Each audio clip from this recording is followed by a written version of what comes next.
Delivery নিয়ে অনেকে অনেক ধরনের বিজ্ঞাপন দেয়, অনেক আকর্ষণীয় লোভনীয় অ্যাড দেখায়, বিজ্ঞাপন দেখায়। তো চলুন এরকম একটি আকর্ষণীয় বিজ্ঞাপন দেখি, তারপরে ডেলিভারি নিয়ে গুরুত্বপূর্ণ কিছু কথা বলবো। ফুড ডেলিভারি কার ড্রাইভার হিসাবে কত বেতন জানেন? 2500 রিয়াল।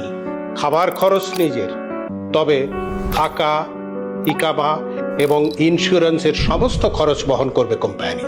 দেখছেন, ওনারা কত লোভনীয় আকর্ষণীয় একটি বিজ্ঞাপন দিল।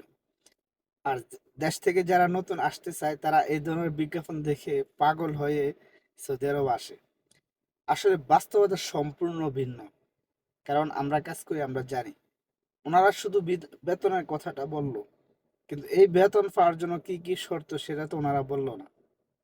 কোম্পানির যে টার্গেট, সেই টার্গেট কি আদৌ কমপ্লিট করা যায়? অথবা কোম্পানি যে গাড়ি দেয় সেই গাড়ির অ্যাক্সিডেন্ট হলে কি পরিমাণ ফাইন করে সেটা কি ওনারা বলছে? বলে নাই। দেখেন, এই 2500 রিয়াল বেতন পাওয়ার জন্য আপনার শর্ত হচ্ছে কোম্পানির টার্গেট কমপ্লিট করতে হবে। এই টার্গেট কমপ্লিট করা সম্ভব না। পারবেন যদি আপনি গাধার মতো পরিশ্রম করেন।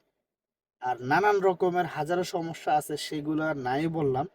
আমার ভিডিওতে আছে, আপনারা দেখতে পারেন কি কি সমস্যা ফুড ডেলিভারিতে। এই যে কোম্পানি যেই গাড়ি দেয় সেই গাড়ি দিয়ে যদি আপনি কাজ করেন, সেই গাড়ির যদি সামান্য থেকে সামান্য একটু সমস্যা হয়, অ্যাক্সিডেন্ট হয়, দাগ পড়ে, সেটার জন্য কোম্পানি 2500 রিয়াল থেকে 3000 রিয়াল জরিমানা করে। আর নতুনদের এটা হবে, এটাই স্বাভাবিক। তাহলে আপনি চিন্তা করেন, আপনার যদি মাসে একবার দুইবার এরকম অ্যাক্সিডেন্ট হয়, তাহলে আপনার কি বেতন টিকবে?